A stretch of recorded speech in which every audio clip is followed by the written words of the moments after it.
오늘 말씀은 열왕기상 3장 1절에서 15절까지의 말씀입니다. 성경에서 지혜가 굉장히 중요한 주제죠. 욥기, 시편, 잠언, 전도, 아가서 이 5개를 합쳐서 묶어서 지혜서, 지혜 문학이다라고 하는데, 이 지혜서의 분량이 전체 성경의 무려 10%를 차지합니다. 그만큼 성경이 지혜로운 삶에 관심이 참 많다라는 것을 또 알 수 있는 대목이죠. 그렇다면 성경에서 말하는 지혜가 뭘까? 지혜로운 사람은 뭘까? 지혜로운 삶은 무엇일까? 우리 오늘 열왕기상 3장에 등장하는 솔로몬 왕을 통해서 우리가 구해야 할 지혜가 무엇인지 한번 살펴보고자 합니다. 솔로몬 왕은 자신이 무엇을 해야 하는지 잘 알고 하나님을 의지했어요. 이게 참 지혜로운 삶이다라는 것을 다시 생각하게 됩니다. 오늘 본문에는 솔로몬이 왕이 되어서 혼인은 물론 성전을 짓는 일, 여러 성들의 공사로 한참 분주할 즈음에 제단에서 일천 번제를 드리고 있습니다. 그의 꿈에 하나님께서 나타나셔서 이렇게 물어보셔요. 5절 하반절에 나오는데, 내가 내게 무엇을 줄고 너는 구하라. 쉽게 말하면 소원을 말해봐. 내가 다 들어줄게 하는 말씀입니다. 이런 질문을 받았다. 하나님이 소원을 말해봐. 그러면 무슨 뭘 얘기하실 수 있겠어요?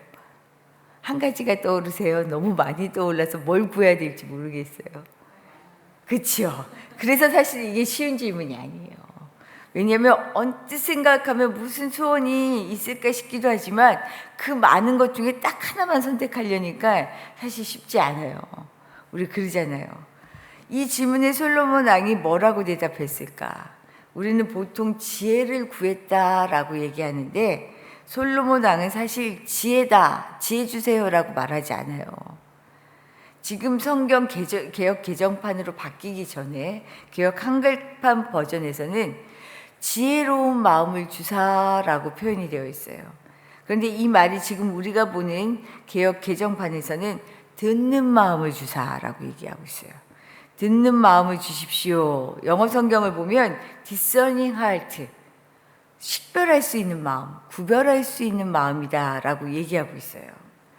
솔로몬의 대답인 우리 9절 말씀 한번 볼까요? 명확하게 뭘 달라고 얘기하는지 9절 말씀입니다. 누가 주의 이 많은 백성을 재판할 수 있사오리까?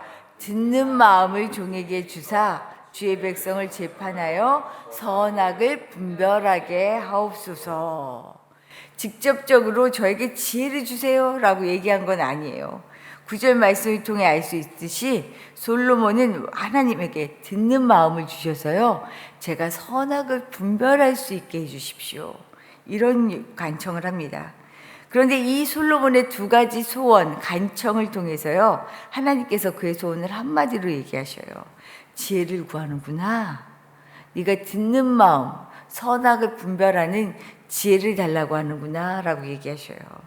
솔로몬의 요청에 대한 하나님의 대답 11절 말씀에 있는데 제가 한번 읽어드리겠습니다. 이에 하나님이 그에게 이르시되 내가 이것을 구하는도다. 자기를 위하여 장수하기를 구하지 아니하며 부도 구하지 아니하며 자기 원수의 생명을 멸하기도 구하지 아니하고 오직 송사를 듣고 분별하는 지혜를 구하였으니. 어린 나이에 왕이 된 솔로몬 왕의 관심은 자기 일신의 영화와 북이 안전이 아니었어요. 어린 나이에 수많은 이스라엘 백성들의 재판을 담당해야 할 큰 임무를 맡은 자로 과연 내가 이걸 잘 해낼 수 있을까? 여기에 관심이 있었어요. 내가 이 일을 잘할 수 있을까? 이게 본인이 생각할 때 왕으로서 너무 중요한 일인데 내가 정말 할 수 있을까라는 생각이 그의 마음을 지배하고 있었던 것 같아요. 당시 왕의 가장 큰 일 가운데 하나가 백성들의 일상에서 재판장의 역할을 하는 것을 알고 있었기 때문이죠. 솔로몬 왕은 하나님이 자신에게 소원을 물었을 때 구할 것이 준비되어 있던 사람이에요. 그러나 이게 무엇을 물어볼지 예측했기 때문이라는 것이 아니고요, 자신이 맡은 일에 대해 얼마나 성실하게 마음을 다하고 있는지를 알 수 있는 것, 그게 보이기 때문이에요.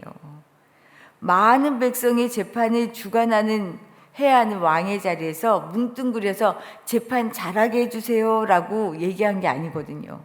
정말 잘할 수 있는 간절한 마음을 지금 솔로몬이 구하고 있는 거예요. 그게 드러나고 있는 거예요. 마음이 보인 거죠. 우리가 하나님을 얘기할 때 뭐라고 얘기해요? 중심을 보신다, 마음을 보신다 얘기하잖아요. 그의 마음이 그대로 드러난 대답이라는 거예요. 듣는 마음을 주소서, 선악을 분별하게 하소서. 재판을 잘하는 것이 무엇인지를 알고 있었어요. 백성들의 속사정을 잘 알아야 하고요. 아는 것에서 그치는 것이 아니라 이것을 분별할 수 있는 능력이 필요하다는 것을 솔로몬은 너무나 잘 알고 있었다는 거죠. 이 일을 하기 위해 가장 필요한 것이 무엇일까? 뭘 것 같으세요? 백성에 대한 사랑과 관심입니다. 누군가의 이야기를 들을 수 있는 건요, 정말 사랑 없으면 할 수가 없어요. 잘 아시죠? 듣고 있는 것만큼 피곤하고 힘든 일이 없어요. 나는 관심은 없는데 누군가 이야기를 듣는 거 그거 아무나 할 수 있는 일이 아니에요. 사랑이 없으면, 그 사람에 대한 마음이 없으면 들을 수가 없어요. 사랑 없이 일하는 의사와 재판관들을 보라. 이렇게 얘기해 보고 싶어요. 사랑 없이 일하는 의사와 재판관들, 이들은 돈벌이의 수단이 되고 있는 것이 현실이잖아요. 그렇죠? 재판을 하는 사람들, 의사들, 교사들, 목사들 다 사랑 없이 하면 어떻게 돼요? 무서운 일이 돼요. 하나님은 솔로몬의 마음을 지금 알고 계셨어요. 그가 지금 무엇을 구하는지. 어디 이들만의 얘기예요. 모든 사람들의 얘기죠. 사랑 없이 살아가는 사람들. 어때요? 세상이 무서워져요. 두려운 세상이 되는 거죠. 솔로몬이 이런 사랑이 자신의 힘으로 할 수 없는 일이라는 걸 알았기 때문에 주님의 전적인 도움이 필요하다라는 것을 알고 있었어요. 그래서 너 소원이 뭐야? 소원을 말해봐. 다 들어줄게 하는데 듣는 마음을 주사 선악을 분별하게 하여 주십시오. 내 일신이 아니라. 쉬운 일 아니죠. 저도 생각해 봤어요. 하나님이 지금 내게 소원을 물어보면 나는 뭐라고 얘기할까? 내 일신이 아닌 이 사랑을 구하는 것, 내가 이 땅에서 무엇을 하며 살아야 되는지 분명히 알고 구하는 거 쉽지 않을 것 같아요. 솔로몬은 이것을 구했기 때문에 주님이 어떻게 반응하시나 두 번째로 보려고 해요. 하나님은 솔로몬 왕처럼 당신의 마음에 드는 자를 사실은 찾고 계신다. 솔로몬 왕의 중심을 알아차리신 하나님 마음 어땠을까? 10절 말씀을 보면 하나님의 마음이 너무 잘 드러나요. 10절 말씀 우리 같이 한번 읽어볼까요? 10절입니다. 솔로몬이 이것을 구하매 그 말씀이 주의 마음에 든지라. 제가 오늘 말씀의 제목을 주님의 마음에 든 자라고 했는데요. 이것을 구하매 그의 말씀이 주의 마음에 든지라. 이처럼 솔로몬 왕의 요청이 하나님의 마음에 들었어요. 그 이유가 11절 제가 아까 말씀을 읽어드렸지만 거기에 나와요. 다시 한번 11절 말씀 우리 같이 한번 읽어보도록 하겠습니다. 11절입니다. 하나님이 그에게 이르시되 내가 이것을 구하도다. 자기를 위하여 장수하기를 구하지 아니하며 부도 구하지 아니하며 자기 원수의 생명을 멸하기도 구하지 아니하고 오직 송사를 듣고 분별하는 지혜를 구하였으니. 나의 일신이 아니라 백성을 향한 사랑으로 구한 지혜였기 때문에 하나님의 마음에 이 말이 너무나 흡족하고 좋았던 거죠. 하나님께서 내게 한 가지 소원을 물으신다면 무엇을 말할 수 있을까? 정말 내가 하나님의 마음을 흡족하게 하는 그것을 구할 수 있을까라는 생각이 들어요. 중요한 것은 하나님의 마음에 드는 우리의 삶은 무엇일까를 아는 거겠죠. 그랬더니 뒤에 말씀을 보면 어때요? 그럼 주지. 지혜를 주지. 내 소원을 들어주지. 뿐만 아니라 내가 구하지 않은 것까지도 내가 알아서 너를 다 채워줄게. 사실은 인생이 이랬을 때 가장 행복하지 않겠어요?